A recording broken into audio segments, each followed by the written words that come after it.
Thanks for coming. Wow.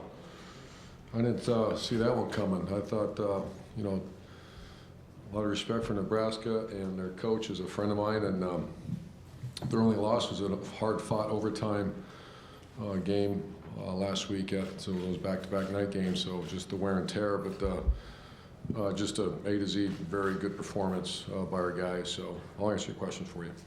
Over here to the right, Clay. Did you think JT was different or better? He looked like from the outset he let it rip, that he was decisive with the football, threw into some windows maybe he wouldn't thrown in earlier. Well, I'll let you know after watching the videotape. You know, I'm, I guess, a pretty greedy guy. I know he misfired on a couple early on too, but JT played fantastic and was very sharp. Spread the ball, spread the entire length. You know, we finally hit some downtown shots too, and to Curtis, and Curtis was outstanding. And he's very healthy right now, and I mean, he's a piece of the puzzle. It's a giant piece of the puzzle. But to answer your question, JT was great. Curtis touch it enough? That's been a sensitive subject of late. Not with me, but yeah. How many you got?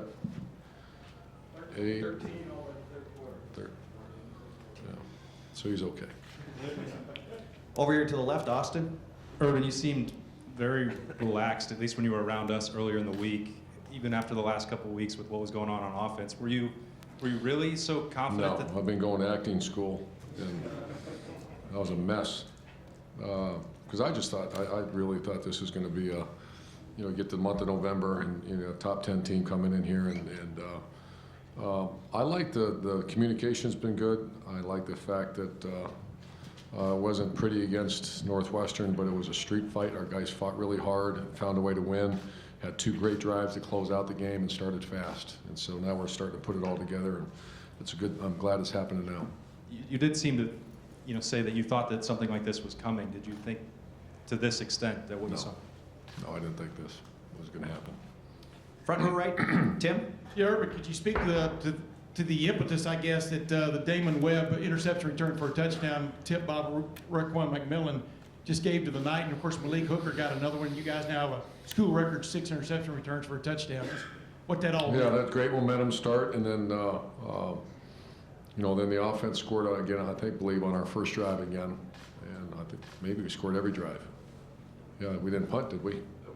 Yeah, so I like the fact that we're scripting our plays, and we're taking a lot of time into the first 12 plays that are called, and it's kind of a whole staff. You know, we go through and say everyone's got their favorites. We put them together throughout the course of the week, and then obviously we present it to JT, and that's how we've been scripting the plays last couple weeks. So you know, we're going to do that consistently now. Over to the left, Ari. Urban, you've lost one game in November your entire career here, and you've been talking about we're getting closer. I like the attitude of the team. What's it like right now to have perhaps your most impressive win in November going down the stretch? And I mean, is it kind of a relief to see that, hey, the light might have turned on? It is a little, Austin, it is a little relief to know that right now I saw some explosiveness that we kind of been lacking in some positions, and I think relief is probably the correct word. That we all been waiting for that to happen, and like you said, no better time than the month of November to get that thing going. Urban, can you elaborate on the explosiveness comment, on what positions you were happy to see that from, and where did you The find skill set, the offensive skill. You know, we've not been explosive at receiver this year, and when you throw for 300 plus yards, and obviously Curtis is very explosive.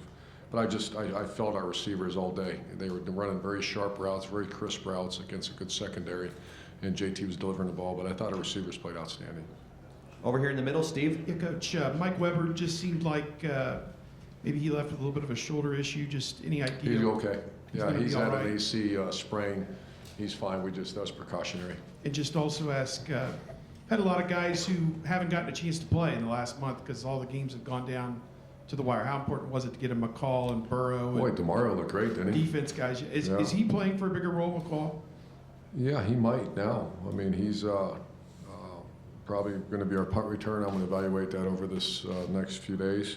But I thought he was very good. I thought Brendan Bowen in the offensive line was getting the next guy in and played very well. And A.J. Alexander contributed. So that was good to get those guys in.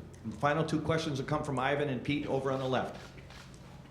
Irvin, what is it about this sport that you couldn't see this coming? I mean, why is it that they would play that way and you wouldn't know? 18 years old, 19 years old, and this game is college football. I saw Texas A&M lose to Mississippi State, and I was actually watching part of that, and we've all been around this sport long enough that the youth, when that youth grows up, it's kind of cool to watch, and I'm hoping that's what's happening here. I'm not saying it is yet, because there's still got a lot left. And Pete? Urban, do you think maybe tonight's a night where a little bit of an identity hit formed, especially on offense? You mentioned. I hope. At least for the next 12 hours, yeah, and then we'll see what happens next week. Thank you. Thanks, guys. Great. Thank you very much. Folks in chairs, if you could bring